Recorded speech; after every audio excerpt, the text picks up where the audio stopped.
মাছের মাথা দিয়ে কচুর মুখী, আহা কি মজার ঝোল, টেবিলে নামতেই যেন বাজে আনন্দের ঢোল।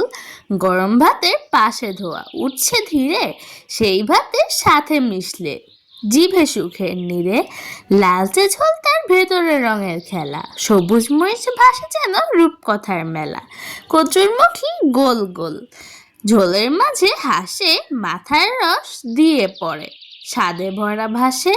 রান্নার ঘ্রাণে ছুটে আসে মনে শৈশব, মায়ের হাতে ঝোল মানে স্বাদের অভ্যাস রব। এক চামচ নিলেই মনে জাগে সুখ, মশলা জাগাতে জিভ পায় নতুন দুঃখ। কেউ বলে রান্না গ্রামীণ আভিজাত্য, কেউ বলে খাবারে লুকে ঘরের প্রাচুর্য। পেট ভরে খেলে প্রাণ ভরে যায়, সাধারণ দুপুরটা উৎসবে বদলায়। আসসালামু আলাইকুম, কেমন আছো তোমার সবাই? আশা করি সবাই অনেক ভালো আছো। কাছে কিংবা দূরে যে যেখান থেকে আমার এই ভিডিওটি দেখছো, সবাইকে হাংরিমার পক্ষ থেকে অনেক অনেক শুভেচ্ছা। তো বন্ধুরা, আজকে হচ্ছে আমরা বানাবো কচুর মুখির ডাল। মাসি করতে এসছে, তো এর জন্য হচ্ছে আমাদের লাগবে ফার্স্ট অফ অল কচুর মুখী বা গাটি, যাই বললো। আমি আগের দিনও বলছি এই দুইটার ভিতরে পার্থক্য বুঝি না। তো এগুলারও হচ্ছে আমি সিদ্ধ করে নিয়েছি ফার্স্টে, তারপর হচ্ছে এগুলার ছিলছি। আমি সকালবেলা ঘুমেতে উঠছি, উঠে দিয়ে আমার মা ভূতের মতো, আমার মার চুল কিন্তু খুব লম্বা লম্বা, ভূতের মতো বসে বসে গুলা বাঁচতেছে, উপরে ক্যামেরা। আমি তো ভাবি আল্লাহ আজরাইল আয়া গেছে আমার নিতে।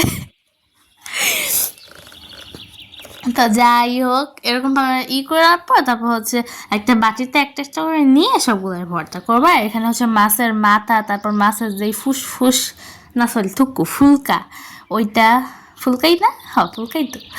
ওগুলা হচ্ছে সুন্দর করে ধুয়ে নিবা। তো মাছই করতে আসছে, তো সুন্দর করে ধুয়ে নিবা, লেবু লবণ দিয়ে মাছে আমার ডিস্টার্ব করে কেন। লেবু লবণ দিয়ে আগের থেকে মাখায় রাখানো ছিল, তাহলে যে গন্ধটা থাকবে না। তারপর হচ্ছে এটা সুন্দর করে লবণ আর হলুদ দিয়ে মাখাই নিব, আর সাথে কয়েকটা উপকরণ নিছি। আর মাছগুলো সুন্দর করে দেবো, মাছের আশটা গন্ধ কিন্তু আমার খুবই বিচ্ছিরি লাগে, ঠিক আছে? তো এবার হচ্ছে আমরা চুলায় এসে পড়েছি। তো চুলায় হচ্ছে আমরা প্যানটাকে বসাই দিব, সিনচানের প্যান্ট। তো তারপর হচ্ছে এর ভেতরে আমরা ইচ্ছা মতো তেল দেওয়া দিব, কারণ আমি আগেও বলছি আমি আমার সত্যদেরকে খুবই ভালোবাসি, তারা চায় আমি যেন তাড়াতাড়ি অক্কা পাই। এর জন্য হচ্ছে আমি প্রতিদিন এত বেশি বেশি করে গ্লাস ভরে ভরে তেল খাই গাইজ। পানি খাই, তেল পরে খামুনি। বোতলটাও খটখটি হয়ে গেছে, কেমন জানি আওয়াজ করে। তো মাছের মাথাগুলো হচ্ছে এবার একটু লাল লাল করে ভাজা লাগবে। ওফ, মাছিরা তো খুব শয়তান। এই মাছিটা না পুরো আমার শত্রুদের মতো, আমার পিছু চারটেই ছেড়ে এতক্ষণ ধরে দাবড় দিচ্ছি, তাও যাচ্ছে না। দেখো কত ভালোবাসে এরা আমাকে, মাশাআল্লাহ, নজর না লাগে। তো দেখতেই পারতাছো এগুলা হচ্ছে লাল লাল হয়ে গেছে, যেগুলো হচ্ছে ভাজতাছিলাম।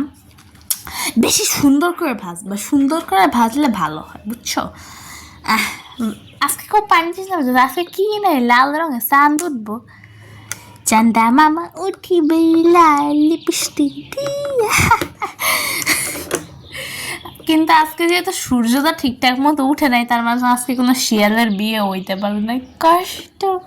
দূর মাসির বাচ্চা, শয়তান একটা। ওহ,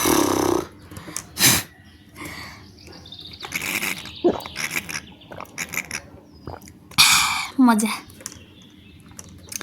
আমি জানি না আমি মাছ এতক্ষণ ধরে কেন বাঁচতেছি, বাট যেহেতু বাঁচতেছি সেহেতু তোমরা দেখবা, ঠিক আছে? আমার এত কথা বলার কিছু নাই। আই এম নট হিউম্যান ঠোং। হ্যাঁ, কইলে একটা ভিডিও সামনে আসছে, যে মানে ক্যাপশনের আমি না পরে আমি ইংরেজি বুঝি যে কী লেখছে, ইংরেজি ঠিক আছে। এর উপর আরেকটু তেল দিয়ে এলটা থাকে কড়াইয়ে, কারণ প্রথমেই বললাম আমি আমার শত্রুদেরকে ভালোবাসি, রাইট? তো তাদের জন্য একটু তেল খেলে কিছুই হবে না। তো দিয়ে হচ্ছে এর ভিতরে আমি দিয়ে দিতেছি জিরা, পেঁয়াজ দিয়ে পেঁয়াজটাকে একটু লাল লাল করে ভাজবো। ও, যে ভিডিওটার কথা কইতেছিলাম, আমি ইংরেজি বুঝি, বাট পরে আবার বলতে পারি না যে আমি কি পড়ছিলাম, ঠিক আছে? কারণ আমার সেন্টেন্স ঠিক হয় না, আমার পরীক্ষার সময় আমার যা শুনতে ভালো লাগে তা আমি লিখা দিয়ে এসে পড়ি। আমার টিচাররা আমারে বুঝায়, তারপর আমার যে পড়ায় যে আপুটা খুবই ভালো, হ্যাঁও বুঝায়, তাও আমি তখন বুঝি, জায়গায় বুঝি। একটু একটু পরে গিয়া বাথরুমে গিয়া 2 ঘন্টা কাটায় আসি, তারপর পেটটা একটু হালকা হয়েছে। তো পেঁয়াজটাকে লাল লাল করে ভাজতে ভাজতে এর ভিতরে হচ্ছে আমরা একটু মশলা দিয়ে দেব, ম্যাজিক মশলা, ম্যাগি। এটা আমি বলছিলাম, এটা দিলে তরকারি কালারটা খুবই সুন্দর। হ্যাঁ, আজকেটা তরকারি না, আজকেটা ডাল। তো এর ভিতরে একটু লবণ দিয়ে দিচ্ছি, মরিচের গুঁড়া যা যা লাগবে আমি দিয়ে দিতেছি, তোমরা দেখা না, আমি তোমার গল্প করতে আসছি, তোমাদেরকে রান্না শিখাইতেছি না, ওকে? আমার না এত মানে আমি যখন আমি রান্না করি, আমি যত প্রকার মশলা আমার হাতের সামনে পড়ে আমি সব দিয়ে দিই। I don't care what is this. তো এর ভিতরে হচ্ছে আমি একটু ধনিয়ার গুঁড়া, একটু পানি দিয়েছি, ঢেকে দিই। তো ওই ভিডিওতে ক্যাপশনে দেওয়া কি যে এই প্ল্যানেটের, হ্যাঁ, এই বিশ্বের সবচেয়ে সেরা 5টা হাসি। তো এখানে 2 নাম্বার যেটা ছিল ওই জায়গায় লেখা হচ্ছে দ্য ভিলেন। মানে ওই বেড়া হচ্ছে আমার মতো মোড়া সোডা, ঠিক আছে? ওরে খাইতে দিছে, নুডলস খাইতে দিছে, ও নুডলস দেখা হে কি হাসে, হাসতে আমি, এত হাসি আসছে আমার, কি আর কম। তো এর ভিতরে হচ্ছে আমার যে কচুর গাঁটিগুলো সকালবেলা আমার মা বৈশা ছেনছিল, ঠিক আছে, ওগুলা দিয়ে দিতেছি। আজকে খালি পানি খাইতে মন চাইতেছে।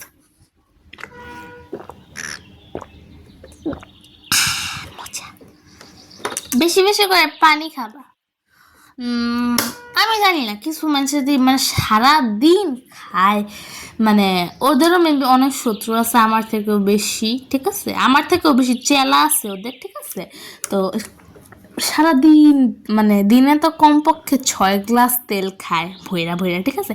এবার এর ভিতরে একটু পানি দিয়ে দিতেছি, দিয়ে হচ্ছে ঢেকে দিব। ঢেকে দেওয়ার পর এর ভিতরে হচ্ছে আমি যে মাছের মাথাগুলো ভাজছিলাম ওগুলো দিয়ে দিতেছি। তো এরা মোটা হয় না কেন? আর আমি যদি অক্সিজেনটাও নেই, বায়ুর থেকে যদি অক্সিজেনটাও নেই, তাও ধরো আমি সকালে ঘুমাতে উঠছি, আমার পেট খালি, ধরো রাত্রেও খাই নেই, হ্যাঁ, তখন যদি ওজন মাপি আমার ওজন হবে 1টা, তারপর যদি 2 সেকেন্ডের জন্য আমি অক্সিজেন নিয়ে আবার ওজন মাপি, আমার ওজন হবে 60 কেজি বেশি। কেন? তো এবার ভিতরে মরিচগুলো লিখেছি, আমি খুবই মোটা, ঠিক আছে? বাট কি সময় যে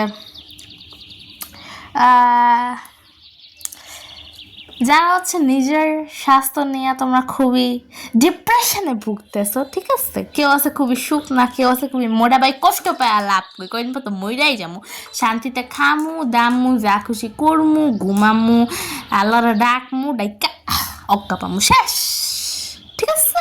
এত ভালো রেজাল্ট কইরা, এত শুকায়া, এত সুন্দর হয়া, এত ফর্সা হয়া লাভ নাই রে বাবা। আমি যেমন আছে আমি এমনই খুশি। তো আমি যখন ঘুমাই, সকালবেলা উঠবো, আমার মাকে বলতে তো সারের মতো পইরা ঘুমাতে, আমি হ্যাঁ আমি তো সার, তুমি তো মারবেল। আমি গোল না, আমি লম্বা, কিন্তু আমার পেটটা একটু মোটা, এটা হচ্ছে সমস্যা। পেটও মোটা না, এক কথা, আমার যে পেটটা একটু মোটা। হ্যাঁ, এর লেগে আমার মা আমার কত কথা শুনায়, হ্যাঁ হারে দুনিয়া রে, আমি তুমি তো মারবেল। তো দেখতে পারতেছে আমাদের স্পেশাল ডালটা হয়ে গেছে, মনে হচ্ছে একটু লবণ কম ছিল, এই জন্য একটু লবণ দিয়ে দিয়েছি। আর সবচেয়ে দুঃখ কষ্টের ব্যাপার হচ্ছে ভিতরে আমার জিরার গুঁড়া দিতে পারি না, কারণ ঘরে খুবই মানে খিটখিটা স্বভাবের একটা স্নো হোয়াইটের যে একটা বুল দেখায় না, আপেল নিয়ে বাচ্চা খাও, তো এর ভিতরে কিছু দিয়ে দিতেছি। আমাদের ঘরে ওরকম একটা আছে, বাট মেল ভার্সন, ঠিক আছে? সে হচ্ছে বেড়া। তো হ্যাঁ মানে হেতা জিরার গুঁড়া খাইব না, কি লিগে আমি জানি, জিরার গুঁড়া না খাই মজা আছে। আমার জিরার গুঁড়া যে কোনো কিছুতে ভালো লাগে। আমি যদি নুডলস রান্না করি আমি এর ভিতরে জিরার গুঁড়া অ্যাড করে দিই, আমি এত পছন্দ আমার জিরার গুঁড়া। মাসির বাচ্চারা এখনও যায়নি, ঘরে পুরো সব বন্ধ, ঠিক আছে? যে পর্দা আটকানো, জালনা আটকানো, মেইন গেট আটকানো, আমি জাস্ট একটা রুমে খাটের উপর বৈশা পানির বোতল আর ফোন, এই দুটো নিয়ে বসে ভয়েস দিতেছি, ঠিক আছে? সামনে একটা চেয়ার দেখে আমার কাছে একটা ভূত বসে আছে। তো আশা করি তোমার কাছে ভিডিওটা ভালো লাগছে, লাইক কমেন্ট চ্যানেল সাবস্ক্রাইব করে দিতে। আসসালামু আলাইকুম।